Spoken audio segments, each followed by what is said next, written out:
Hello and welcome to the FluCoMa podcast. Today I'm talking with Dr. Jess Aslan, who is a performer, composer and educator. Jess has a wide variety of practices, from solo live electronic performances to composing for string quartet and even composing jingles for radio. We shall be learning about Jess's creative process, notably the ways in which she uses machine listening in her work, as well as some of her other research interests around computers and instrumental music. So Jess, hello. Thank you for being here today. Hello. Thank you for having me. You're quite welcome. So perhaps you could begin by explaining how you got into the world of electronic music. Absolutely.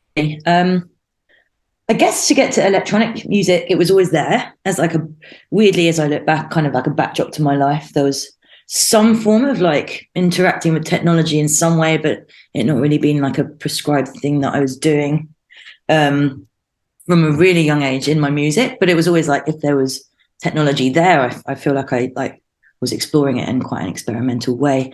The standard having a tape recorder when you're a kid and going around and recording everything, they had this weird, this is the only prize I ever won at school actually, was like this weird piece of binary coding thing, which I wrote, I decided to explore it with a Bach 2-part counterpoint thing, whatever. So it was there, music tech was there. And I was learning traditional classical music from quite a young age, from about the age of 5.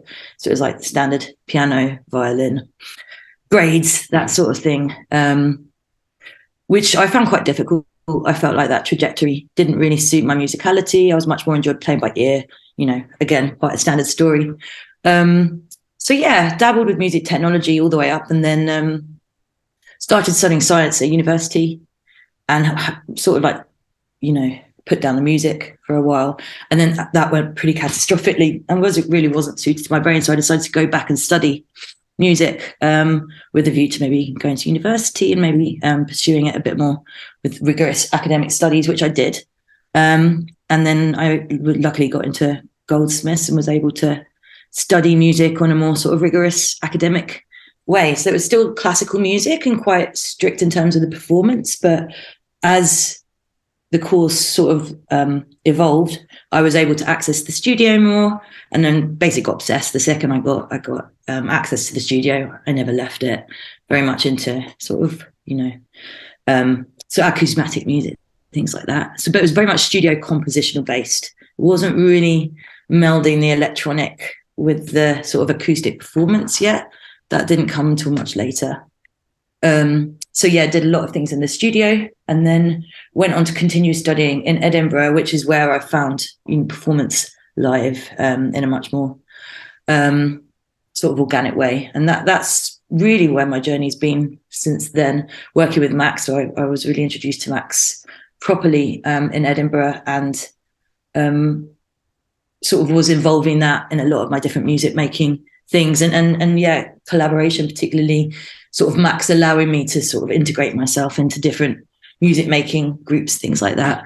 And also started playing synths in bands as well, as a sort of a separate but parallel part of my music, which is still, all of those things are going on today. Yeah,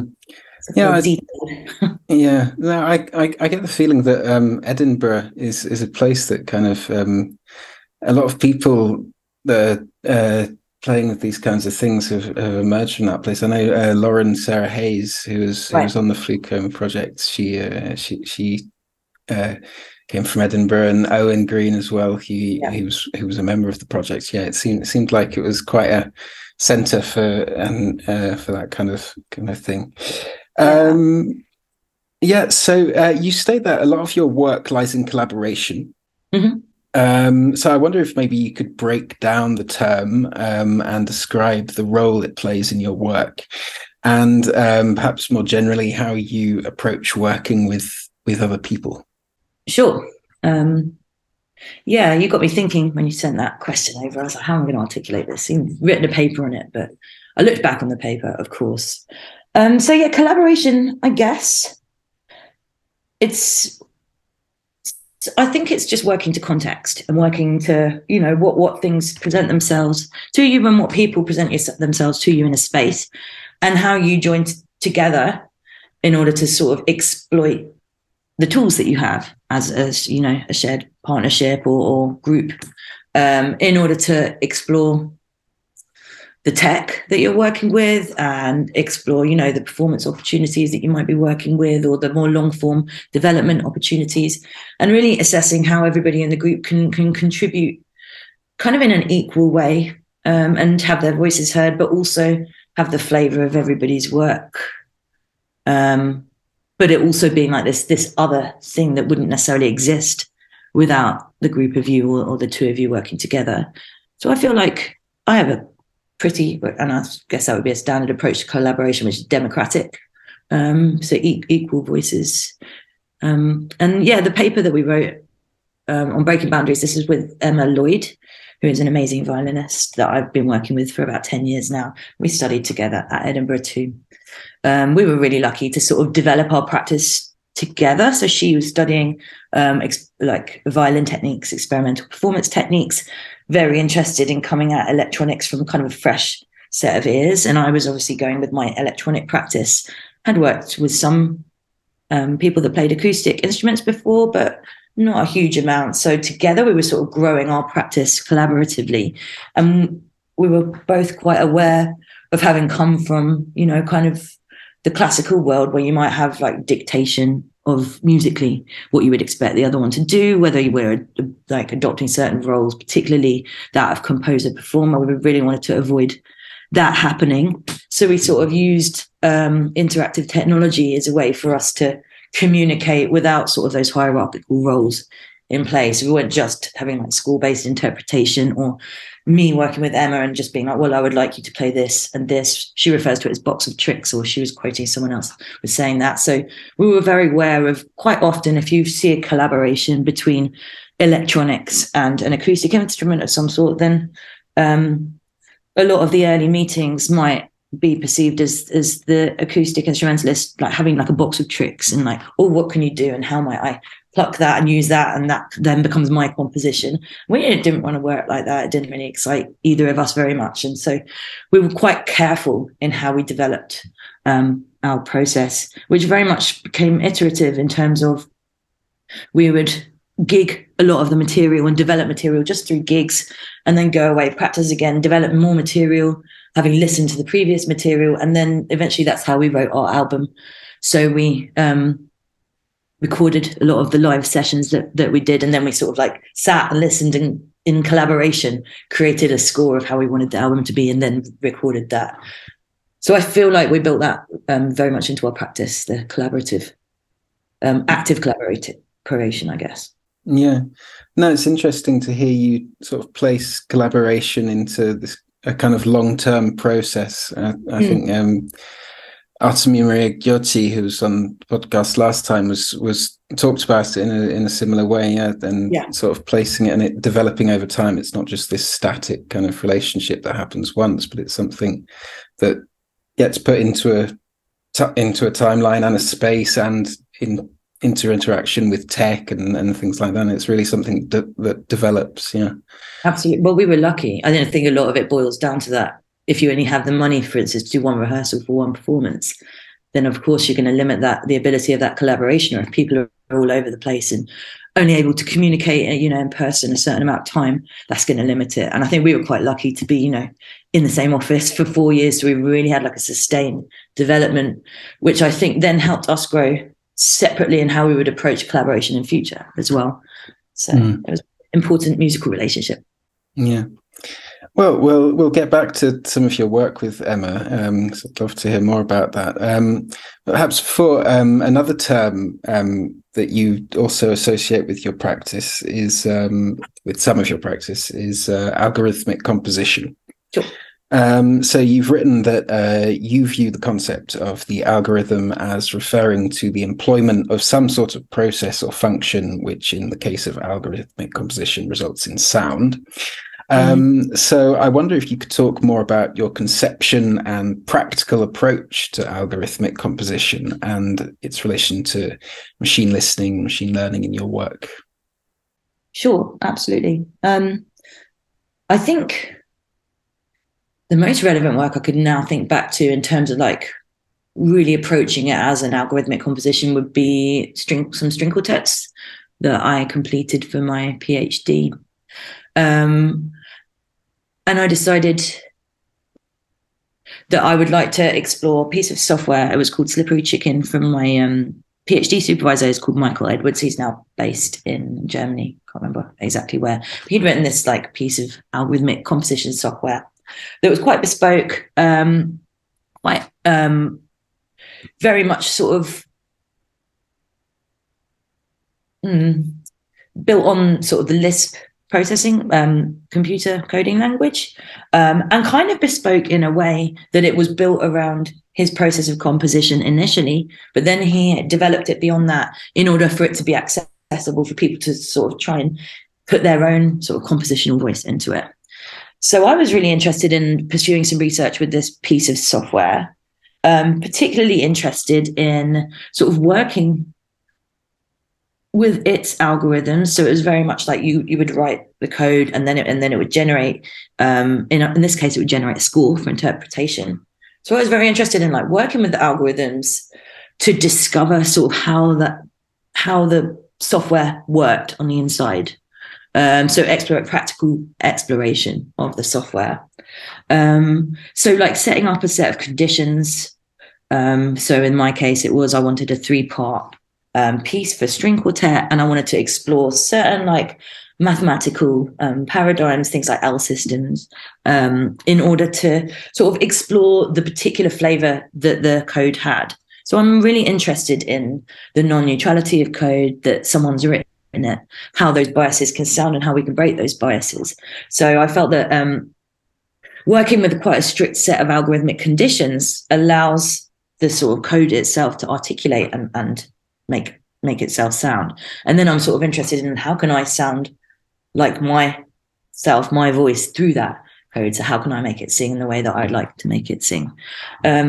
So I'm kind of interested in that sort of code-based generation of musical information, generation of data. I would consider that sort of like non-real-time algorithmic composition. I feel like the non-real-time element is important for me. I don't really use Max as a generative tool live. I would probably pre-generate the majority of my material prior to performance. So I kind of like distinguish between the interactive side of my work and the algorithmic sort of like data generation side of my work. And I feel like it's two different parts of my brain working. So yeah, the algorithmic would then fuel through to the machine listening side of it by you're generating sort of the conditions through the algorithm in which you can sort of create your music, whether that is generating a score for interpretation or whether that's, generating MIDI sequences that you would then use in a synthesizer that was then processed, or whether that's generating, parameter changes that you might have in your software. And then I would think of that as like, the long form compositional process you might take, sort of, again, slow in time. And then I would then process, sort of create an interactive piece of software afterwards that you might then use in performance. So that would be, I would see like a second part of the process, and one that could probably develop on and on into its own thing too. So yeah, separate things. So the machine listening, for example, I would see as a very real-time thing that I would do. So I would apply different forms of analysis to the musicians that I'm working with or to whatever material I'm working with, and then use that for sort of instantaneous processing or parameter guiding, whatever context I'm working with. That's really interesting to hear this idea of the sort of the flavor of the code and the bespokeness. And yeah, so will you will the software that's being used, to be it for generating beforehand or the more kind of real-time machine learning stuff, will each tool that you create be very specific to each piece, or will you recycle a lot of code? How do you tend to work in that regard? I think I definitely recycle code, but I'm often learning new pieces of tech. So I would incorporate bits that I really like of the old code, but then often as well, be just having an interest in a new piece of software that I want to get my head around.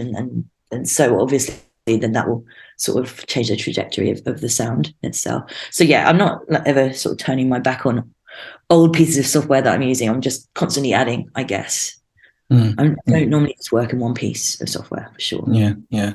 It's often quite difficult to sort of working in this field with all these new things that are always coming out and kind of find that balance between experimenting with new stuff and actually getting down to creating some stuff with it. And this has just come out, that would be great. Sort of setting a kind of limit to right now I need to create and that kind of stuff. But yeah, no, it's I think one of the interesting questions as well, that sort of floating around the FluCoMa project was in terms of interface and the tools and the tools that we have at our disposal, is how easy it can be to sort of switch different hats between kind of programmer mode and composer mode and musician mode, and obviously those hats can often be simultaneously worn or can be the same hat. But yeah, it's quite it's a tricky kind of line that I think people have to ride in this field. Absolutely, yeah, and particularly, the thinking of, well, if someone else has written the code, is it truly going to be in my voice? And how far back do you go? Do you reinvent the wheel each time? Do you go back and go, well, someone else has created that, so I'm not going to have to create my version of that in order for it to be truly, my composition, which I don't subscribe to at all, in fact. But it's a discussion that people have. Yeah. Well, I'd love to perhaps delve a bit deeper into your creative process. I wonder if there's maybe a recent piece or project that you could talk about that would give us a good snapshot into your creative process, and perhaps the way that you deploy machine listening techniques. If you want to get technical, if you feel that would be useful, and we can, it's up to you. But so for the last few years, I haven't really been working so much with other musicians. I've been doing sort of my own live setup. I've created my own live system that I've been working with. So that's been a combination of hardware that I'll play and software. So I won't probably talk about a single piece, rather an iteration of performances that I've been doing over the last few years. And there's quite a lot of sort of live recordings of performances I've done. I've not actually, as I would see, finalized the material into a very high polished studio work, which I actually feel would end it quite nicely and allow me to move on. Anyway, I've got a bit sidetracked. So the process I had with that was very much, as we talked about, recycling code, working with the max patch that I had created and performed with lots of times in collaboration with Emma and other musicians, and sort of thinking, okay, how can I apply that to the sounds that I'm making in my performance system? So just working with my drum machine, my synthesizer, and how can I connect all these things together to create sort of a new voice with my work. So the first thing I did would be to just explore the separate instruments. So I've got typical setup would be probably one synthesizer and one drum machine. And then I would also be working with pre-recorded things in Ableton, and also then my max sort of analysis and processing patch in Ableton, and then sort of create a long form performance system through that. So the analysis, the real-time analysis that I would be doing, just be looking for basic descriptors such as pitch, onset, looking for amplitude changes, and that's all quite easily done in Max. And then of course you've got sort of the instantaneous descriptors, but you've also got the more long form descriptors going on. So to see what's happening gesturally over a longer period of time, say over 30 and 60 seconds. And all of these analyses, of course, are just captured in numbers, and you need to think about how to apply them. And they would be applied depending on what circumstances I would have with my synthesizer and drum machine. So for some, I might have pre-prepared drum sequence on the drum machine, for example, have that synced up with what was going on with various processes in Ableton, and then have the real-time analysis sort of reading what was the drum sequencer was doing, and then changing processes that were being applied to the audio that was being captured through the drum machine as well. So yeah, I guess that's kind of a whistle-stop tour of the different processes going on. I mean, generally in terms of the generation of material, it's a combination of, ideas based, like systems based exploration. So you might have an idea for a pattern or something like that, and like really explore that pattern in the one piece of hardware, and then maybe put that together with the max patch and just see how they work together, see how you would tune the generative data that's sort of creating the fundamental material, and then how that works with the interactive technology, and like how you can tune them to work together and sound like a cohesive whole, essentially. So that would be, applying different analysis parameters to different processing parameters, and just basically see how that whole ecosystem breathes, and then add in a little bit more material, and then maybe develop another 2 or 3 minutes. So it's very much like creating sections that you would then like weave together into a work of different lengths. I guess because the different contexts that I play in would require different, even genres. So different, like, if I was playing late at night, in a club situation, then I would obviously want to have more beat-based stuff, depending on who the other musicians were as well. Or if I was playing, as I did, performance in like a church situation in the middle of the day, then I might like tone that back a bit, and that would all just be down to like tuning the system. So it's kind of like the same core material, but you can push it in like different directions. So you can make it more harmonic and textural. You can make it like more rhythmic and sparse, depending on the acoustics of the space as well. Again, you want to make it appropriate for the environment too, I think. Yeah. I'm interested to hear about, so you talked about different sets of descriptors, depending on whether you're going to be looking at very short-term events or very long-term events. And it's true that a lot of the artists around the FluCoMa project, especially the sort of the commissioned composers that worked during the project, many of them seem to be very short-term focused.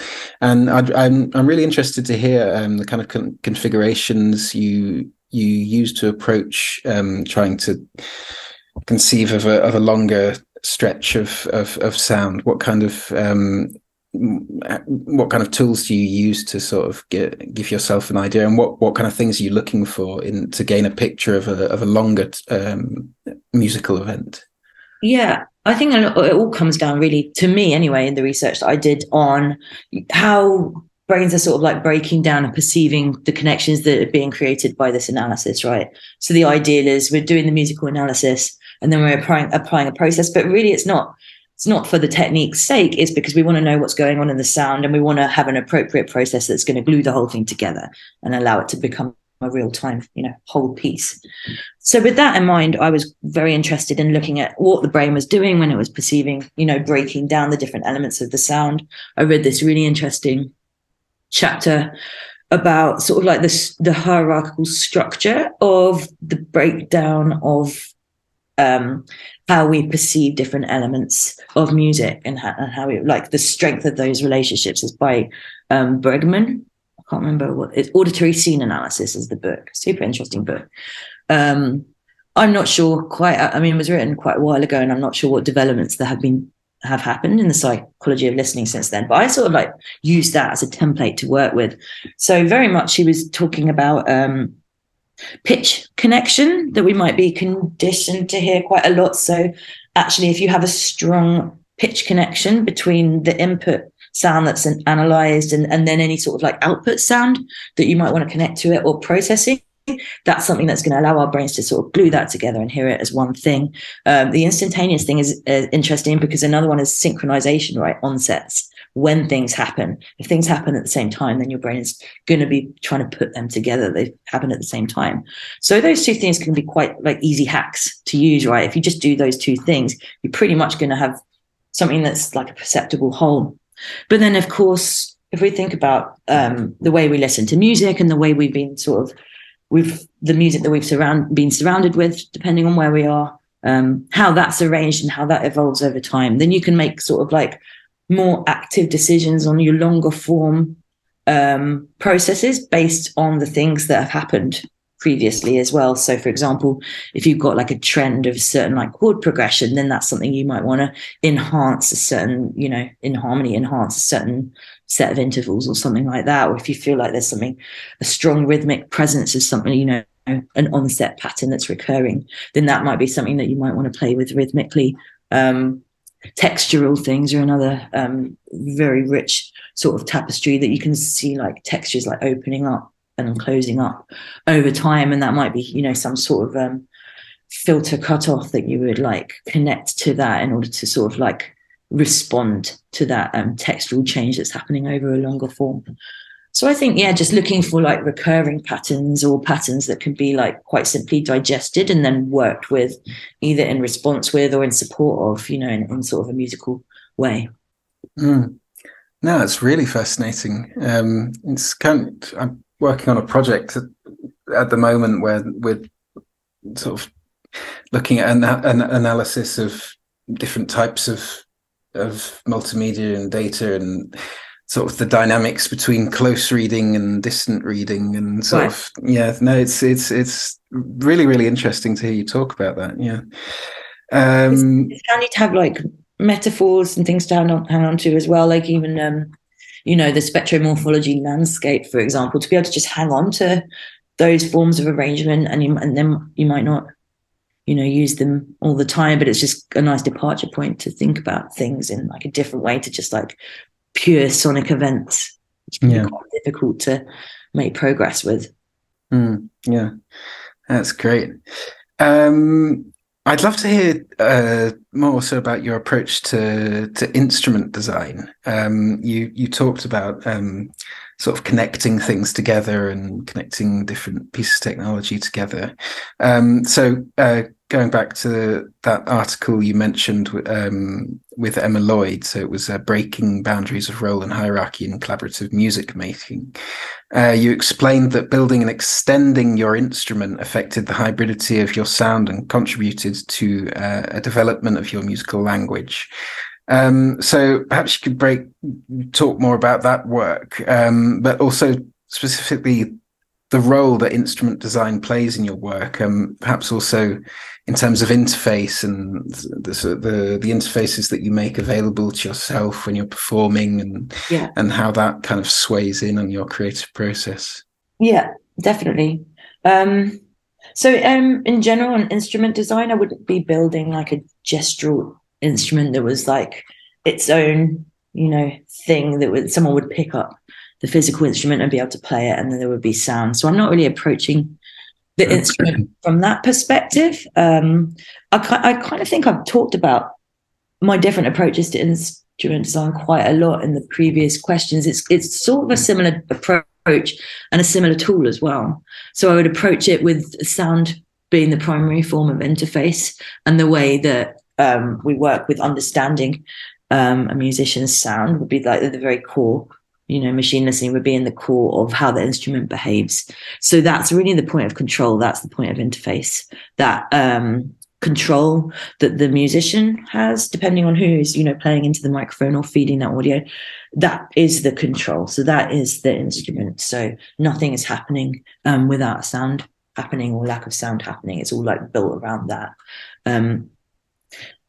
I guess then there's like a secondary phase of it. And I think in development of with the work with Emma, at least, it actually was like a secondary phase of our work. At first, I was quite like parasitic with it. I would only work off her sound, and she had like full control of the system. We felt that quite limiting, actually. So then we decided to sort of develop our work a little bit more, by which I could, you know, put my own sound into the system as well. And there was like a secondary source of audio there to work with. So there'd be more Emma having control and me having control, and then two different sound sources as well. So it became much more of a shared instrument. And I think at that point, both of us had like physical interfaces as well to sort of like nudge the system, nudge the instrument somewhere else. So I would really think the core of the instrument was the sort of parameter changes and the processes that was happening within the software, and the analysis that was controlling that. And then everything else was sort of, you know, moving it to different states. So it wasn't really like the instrumental part of the performance, but you'd have your MIDI pads to, you know, trigger certain things or move certain states, you know, to have faders and stuff like that, to have that control. We also explored with, you know, networking communication as well, and that being part of the instrument too. So how do we sort of depart from that sound world communication, like in the sound as interface communication. So can we do like visual communication too? So that was all built into what became the instrument in the end. That's a really interesting perspective, and it's sounds like one that must be quite a challenge to kind of grapple with, as much as it's kind of this intangible configuration that's sort of exploded around many different kind of sources. And I mean, it's kind of it's very tangible from the sound. So it's just through practice, really, that it would become this entity that only we would be able to control, really, but we would have really hyper control over it. So it was, I guess, about understanding the response that the system would have to certain sounds and certain material, and we knew that. So that would be kind of sort of the composition part of it would be within us, and then nudging it, as you say, to like get to those more out of control places, I guess. But the sound, I mean, using sound as the interface, we had like very high level of control with it. So staying briefly on the subject of instruments. So you said that you started out sort of classically with the piano and the violin, and Emma is also a violinist, and many of your projects feature string instruments. I was just wondering if there was something particularly about the violin that drew you to it, or maybe it's just the result of happenstance. Yeah, it's probably a combination of both of those things. I feel like when you're working with instruments, of course, you develop a certain amount of knowledge through working with people that are experts with that instrument. You develop a certain way of like articulating what particular sounds you might like in a certain way, whether that's through your processing or if it's through, something written. So you develop an understanding of an instrument way more every time you work with it. So perhaps it's me trying to like explore, push more and more my understanding of the instrument itself. So if not feeling like I'm done with it yet, like really understanding, how the thing works, and just being fascinated with the different timbres and sound worlds that come from, the string family in general. Well, it kind of makes me think back to what you were saying at the beginning of taking an already existing algorithmic composition system and exploring its flavors, and then seeing how you can sort of work yourself into that, and sort of how you can make it sound like you. And it's right. It's really interesting. And I feel like it's the secret. Every time you're creating something new, you're finding more of your own voice as well. So where I started was certainly not my finished voice. I'm not there now at all. It's always like this form of like discovering how you're going to make certain sounds to then take to the next project. Probably will never discover what my sound is actually supposed to be, but it's quite a fun, practice-based process of just like exploration, basically. And that's the fun. Yeah. You've also produced a lot of remixes as well. So I think it's a really interesting topic, especially combined with things like machine listening and stuff. So I was wondering if you could just describe your approach to remixing a piece of music and your relationship not only to pre-existing sound, but to pre-existing music.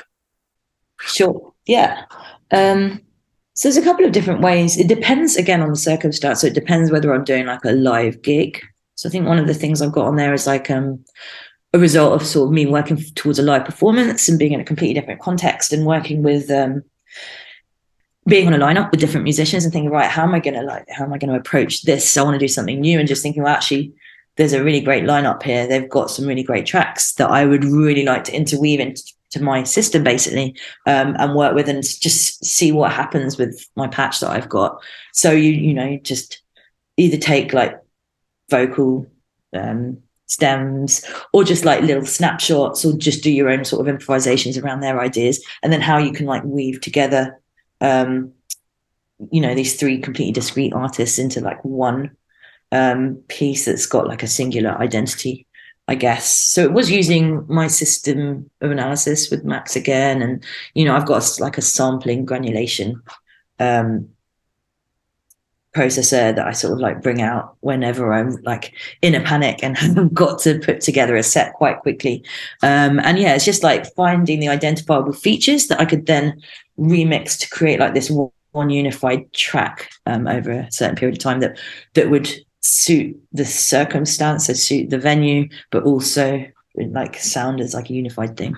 And yeah, the other more studio works would be just having a listen and just trying to find the essence of what the track is. And it's just my process would be just a lot of listening and a lot of sitting and not working at it and just waiting to see like when my brain makes a new track out of that existing track, because it's playing it over and over again, and then it's going to create its own version of it and going, right, that's my remix there.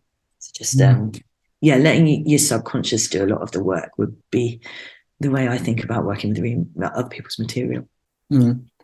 That's interesting to hear you talk about when you're sort of curating the kind of sounds and ideas that you're going to be dealing with in a piece. You talk a lot about putting it into the context of the space that it's going to be performed in, and the time and the people it will be performed to. And I think it's something that most musicians will do, but that perhaps you specifically talk about that, and it seems to have quite an important role in the way you approach the curation of these different corpora. I would say, like, if I decide to use a certain piece of hardware as well, it's with that in mind too. So I've got like a very, very simple commercial synth called a Mini Brute, which is my most versatile synth ever. It's not got any presets, and it's just like really rough and ready, very simple. But I've actually found that's like, I can do that with anything. But then I've got my Electron Machine Drum, for example, that I found actually doesn't lend itself particularly well with working with a third person, a third musician. It's very much, it's marches to its own beat, and doesn't really, it has to be sort of the main event. So it's like the choices that I make in terms of the instruments that I have as well will often be a pretty big decider on what the final texture and material is going to be at the end, not just because of the sound, but just because of the internal architecture of them. Well, staying on that subject, I think, so when I was looking through your biography and fell on your PhD thesis, my attention was particularly drawn because I was also assessed by Simon Emerson in my favour. Lovely man, so shout out to him. The PhD sounds fascinating. Notably, this idea of computer presence. So I was wondering if you could offer some insight as to how you conceive of that actor that is the computer in your practice.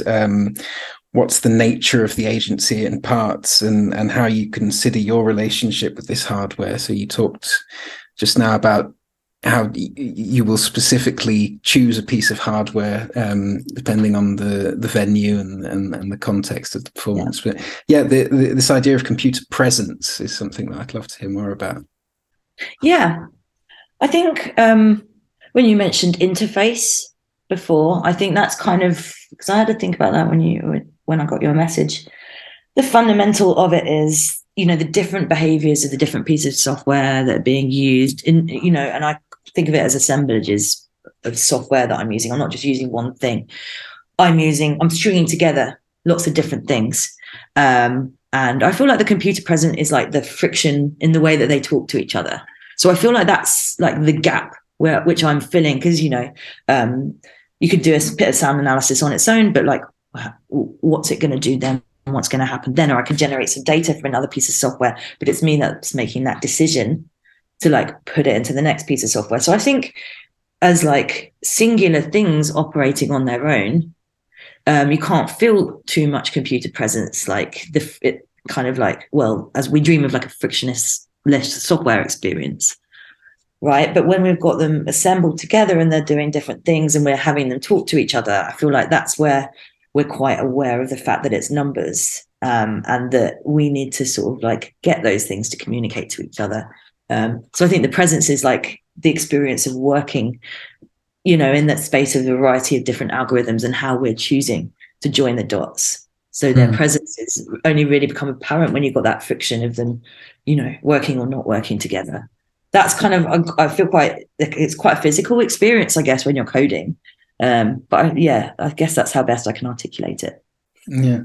No, that's something that really does resonate with me, and something that I find really interesting. And that idea of friction and the kind of going against the kind of very, I suppose, capitalist kind of Yeah, ideal of frictionless software that's an ease of use and just sort of jumping into it, and an idea that kind of completely negates and forgets this idea of relationship with the object or the tool that you're using. And it's not only is it something that's probably not possible, but it's something that I think should be embraced and explored, this kind of friction between different bodies. It's absolutely. yeah. Yeah. But it's not the ideal for us to be aware that these things aren't just like ubiquitous and exist for our use without, priorities of money making had behind them. So I think it would be a very sad day if there was no friction between those things, for sure. Prompts for like machine learning, the prompt based AI, creative generative stuff that's happening now is kind of like next level interface, I guess. Again, something that could be really interesting to explore that space. But I guess with prompt based like exploration of creative spaces, again, you're sort of like cutting down the interaction with the algorithm a little bit, and the ability to go in and like push it in certain ways and really understand what's going on. I feel like that black box way of working is quite difficult to penetrate, really. Yeah, no, definitely, I couldn't agree more. And they're shutting people down now. They're trying to take chat GPT away. Yeah.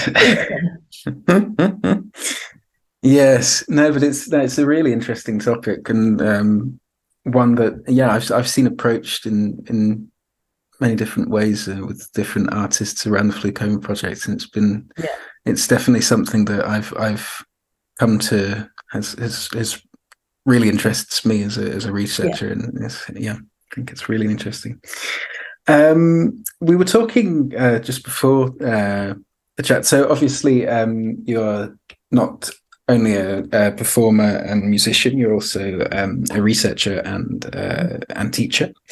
So you were telling me that you'd started actually teaching some of the FluCoMa tool set in some of your lessons. So I was wondering if you could perhaps talk a bit about that, and also how you approach teaching these kinds of technologies to students. Sure. So yeah, we just use it in a couple of the lectures actually. So this is for my master's module at Goldsmiths. It's called Interactive and Generative Music. And we just look at different ways that we can use Max in order to create sort of like generative approaches or interactive approaches to, whatever sort of ways that you want to work, and sort of like give inroads to the tools. So like basically explore a set of tools together week on week. So we look at different topics each week, and each of it's just a different facet of working with Max. And so we look for a couple of weeks at machine learning, sort of the implications of that, what it actually means. So we lay out, things, difference between supervised and unsupervised training. But obviously it's not a very long time that we're looking at, so it's quite broad and doesn't go into too much depth in those two. But the way that we explore and understand the practical implications that machine learning might have on our work would be, so I have a couple of patches that I've got taken from your tutorials, the FluCoMa tutorials, and it's basically this idea that we're not writing the rules, the computer is discovering the rules, and that's the key difference between them choosing to program some complex MIDI mapping compared to using machine learning to do that.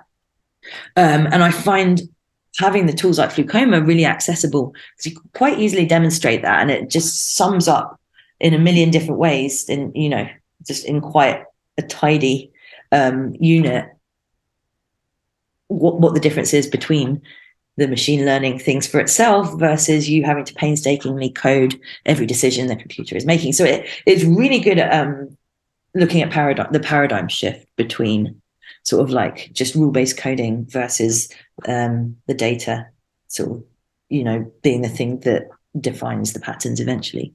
So yeah, we use particularly We use a regression.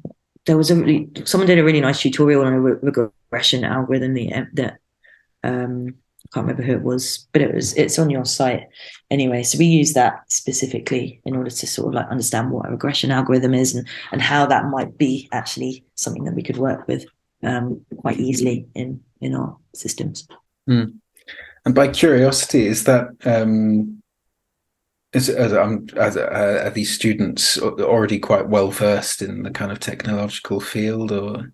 It's a range. As with, I find most music technology classes, you've got a complete range, but people are always coming at it from super interesting approaches. So you'll get some people who have had no coding experience whatsoever, some that have coded for, 10 years, and really it caters for both because it's rich. So there's like a lot, you can go into a lot of depth with it, but also actually it's quite simple to just plug and play in software. That's why I use it really, because there's not a huge amount of setup that you need to do because we're working within Mac. So it's in that environment anyway. I'm not a huge fan necessarily of running parallel softwares and things like it. It can be quite complicated if you're teaching a big class and trying to get loads of bits of software. We've got that friction, right? So I try a case where it's less useful. Yeah, right, exactly. And I feel like it's the best I don't know, the best bit of machine learning that I found within the Max environment for students to explore and really understand what's going on. It's true that we kind of try to design the tutorials and help files with sort of different points of entry and that can be taken up at different levels. But it sounds like a really interesting course. I remember my introductory kind of music technology course, I think after like 3 months we'd just seen FM synthesis or something. Right. But it sounds really interesting. Cool. So perhaps as a final question, I'd love to hear about how you see your work developing in the future. How do you see yourself continuing to use or not the kind of computational and machine listening techniques that we've been talking about? How do you see your work going forward? Yeah, it's a good question. So I spent a bit of time retraining or just learning some new techniques. So I did some work. Did like a master's in data science, artificial intelligence. It was creative led. So it's been very much like nuts and bolts of machine learning, with a view to then exploring different creative machine learning tools to like discover, the origins of them. So it's very much about transparency in those tools, where the data sets have come from, who the teams are running, which teams are running them, what the output is, just like practice-based exploration of machine learning tools, which I don't think I'd have had the confidence to do had I not done that training to really understand what we're actually dealing with here in terms of, statistical analysis. So I've been sort of like stepped back for a couple of years on the applied practice research of these various algorithms, but I'm just going back into it right now. So the future for me over the next year or so, I'm spending quite a lot of time just exploring the different tools out there, looking at the prompt-based stuff, which I feel is like a completely different ballgame. I'm finding it quite interesting, but also like looking forward to like finding the limitations of it. So I'll be doing a lot of that through like practice-based work. How do I create a track with this? Particularly interested in the machine learning algorithms in terms of their time-based evolution of stuff. I think because there's quite a lot of convincing timbral sonic stuff going on right now. I've not yet been necessarily convinced with the more long-form compositional machine learning approaches. So kind of like looking forward to seeing where that goes and contributing to different projects with sort of like a musical approach to using these algorithms, I guess. Great. Well, that sounds very interesting, and I'm looking forward to seeing how that will be coming along in the future. Thank you. Cool. So, well, thank you so much for talking with me. It's been really, really interesting. So as with all of the podcasts, everything that we've talked about will be living on the page on the FluCoMa Learn website, where this tutorial, where this podcast is, and there will be a link to that page in the description of this video on YouTube as well. And we're also now on all the audio only podcast streams. Yes, I saw that. Yes, so that's a new exciting aspect of the podcast that people can delve into. So Jess, thank you so much. It was really interesting, and I hope to speak to you again soon. Likewise, lovely to meet you. Keep an eye on your writing as well. Yeah, I'm kind of interested. I think we've got like similar interests. Yeah, definitely.